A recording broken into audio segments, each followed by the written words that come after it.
Vous avez déjà entendu, bien sûr, parler d'ovnis, d'extraterrestres, surtout ces derniers temps avec l'affaire de Trans en Provence. Pour notre part, nous avons eu la chance de rencontrer, non pas un extraterrestre, mais un terrestre extra. Vous allez voir, cet habitant de Poitiers essaye tranquillement de construire sa petite soucoupe volante.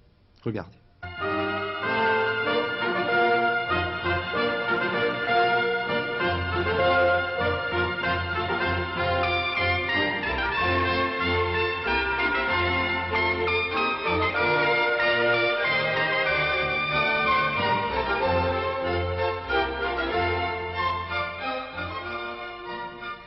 Il s'en passe de belles à Germignac. Perdu dans le vignoble de la Grande Champagne, ce village assoupi aurait pu à jamais s'endormir dans les effluves du Cognac.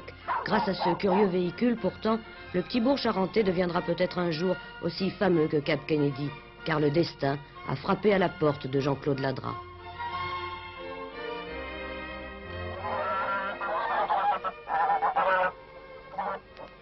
Sûrement que si je n'avais pas fait la marine, j'aurais certainement pas eu l'idée de construire cet engin, un autre aurait peut-être eu cette idée.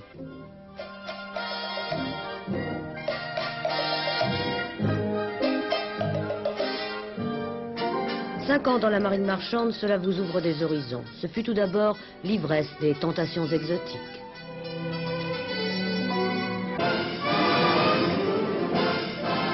Et puis l'éblouissement de la Grande Amérique. Et d'escale en escale, la famille a conservé jalousement carte postale et toile de l'enfant prodigue. La mère a ses inspirations et ses limites, et Jean-Claude aujourd'hui a senti l'appel de la troisième dimension. Vous n'avez pas peur de ne plus le revoir un jour? Non, non, je sais que je le reverrai. Ça m'a jamais rien fait. Vous voyez, ça me fait moins de le voir partir dans ce bazar-là que de voir quand il m'a pas averti qu'à 8h, 8h30, il n'est pas rentré.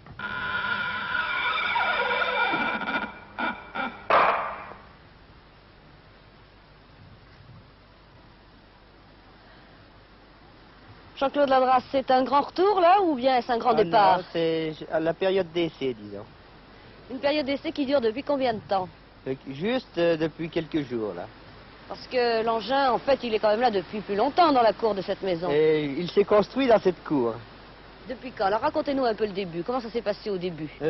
Disons que c'est fait en deux temps. Une partie qui s'est construite à l'intérieur dans les bâtiments. Et depuis juillet 79, la coque qui s'est construite dans cette cour. On dirait une coque de bateau. Est-ce que je me trompe? Non, vous ne vous trompez pas. Le principe de cette coque est comparable à une coque de bateau avec des armatures semblables à un bateau. Alors combien de temps? Donc 1 an et demi à peu près pour faire... Un an et demi pour faire la coque. Je me suis fait aider de mes parents et puis de quelques amis.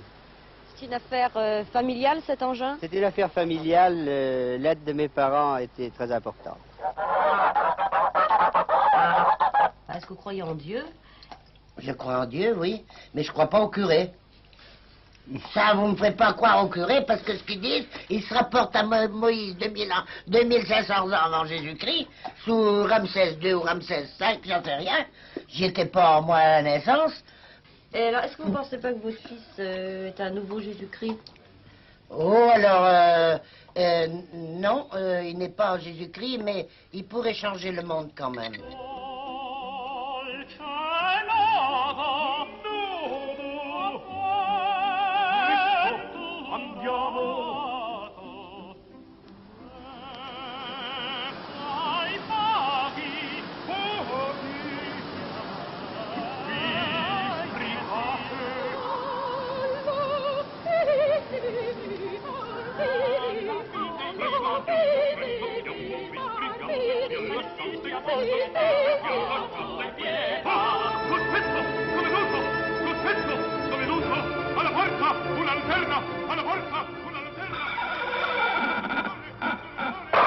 Toutes ces manettes me sont surtout utiles pour l'atterrissage, car en fait, pour le décollage, j'ai besoin de toute la puissance, dont toutes les manettes sont en service.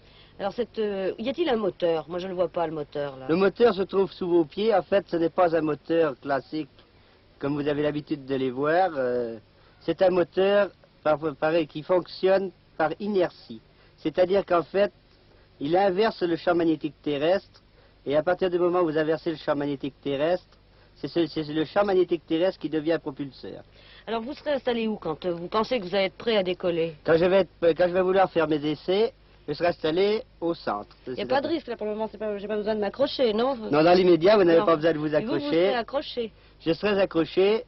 En fait, je n'aurai pas évidemment l'équipement qu'il faudrait de survie, pas de parachute.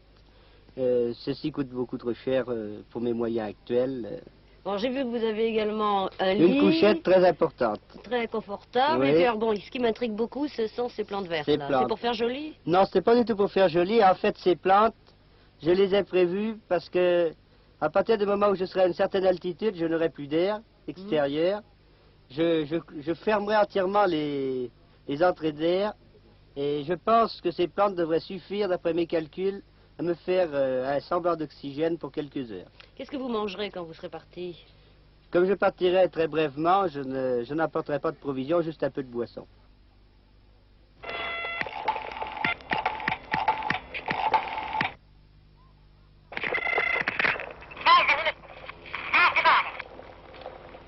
En fait, je ne peux pas tout savoir encore sur cet appareil. J'attends avec impatience les essais qui auront lieu soit cette fin de mois, ou alors, vu que l'hiver, je suis un petit peu à une période, disons, d'engourdissement de l'esprit. Si ce n'est pas ce mois-ci, j'essaierai au printemps prochain, à présent.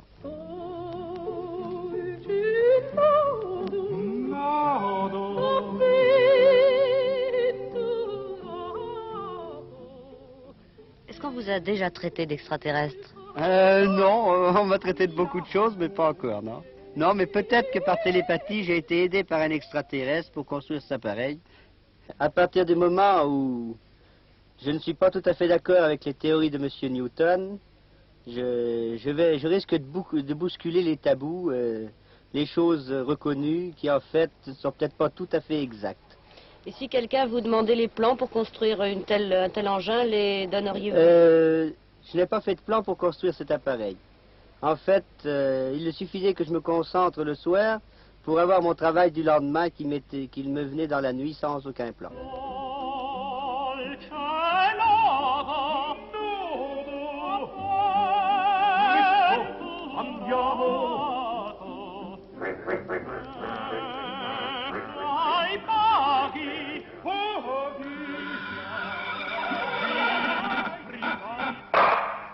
Si, ce que je vous souhaite, Oui. la tentative réussit, est-ce que vous garderez votre découverte pour vous?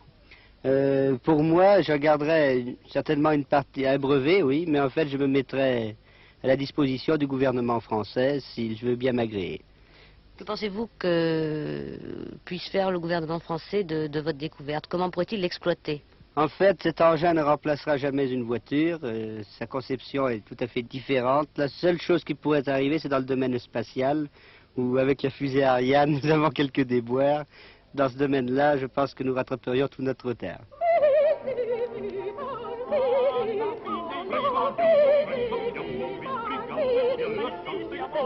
Votre premier cap, quel sera-t-il? En avez-vous une idée? Un premier essai très court de quelques kilomètres. Ensuite, je compte, en remerciement, disons, de la création de cet engin, me rendre vers le triangle des Bermudes. Ça ne vous fait pas peur? Ah, pas du tout.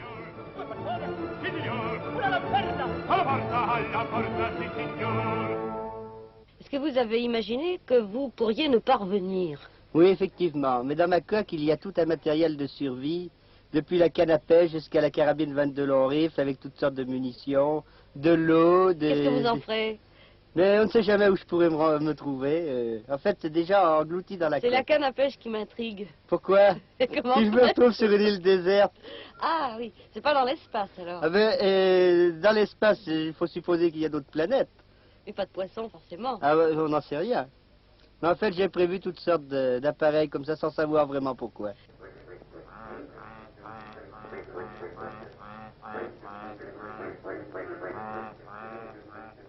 Il lui faut 4 batteries pour partir. Alors, j'ai passé au garage, j'ai dit, j'aurais voulu une batterie, mais j'ai dit qu'elle était un petit peu plus forte que les autres. Ah, mais il me dit, j'en ai une. Alors j'ai dit, avec cette batterie-là, et plus celle de sa voiture, c'est 4 batteries, il n'y a pas de problème pour qu'il démarre. Il démarrera quand il voudra. Mais la seule chose dont j'avais peur, c'était ces hublots qui n'étaient pas bouchés. J'ai dit une nuit, il va laisser comme il a manqué le fer. Il n'a pas voulu me le dire, mais moi j'ai su que s'il laissait ses batteries en contact et avec la prise d'air ouverte, il risque des fois... Parce que ça, attention, ça va pas démarrer comme une voiture, vous mettez en première. Parce que si par exemple ces boutons le soir, il les a branchés machinalement, vous voyez, comme ça, sans dire je vais partir, mais qu'il fasse des essais et qu'il oublie seulement de décontacter les boutons, hein, ben d'un coup, chut.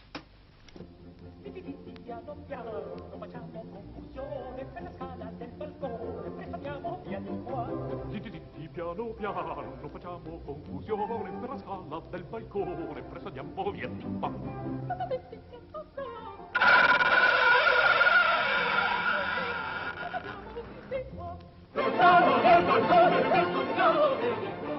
Imaginons qu'un danger se présente. Comment feriez-vous pour vous échapper de finalement de cette boîte? À partir du moment où je reste au sol, je n'ai pas besoin de parachute.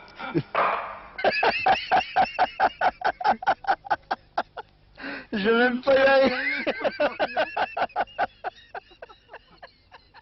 Jean-Claude Ladra est un personnage qui est déjà très très haut en couleur. Aux dernières nouvelles, il aurait fait transporter sa soucoupe par cargo à Dakar où, selon lui, les conditions psychologiques pour l'envol seraient meilleures. Au fait, si vous êtes intéressé, je crois qu'il lui reste des places, faites-le lui savoir. Je vous dis quand même bonsoir. Prochain rendez-vous avec notre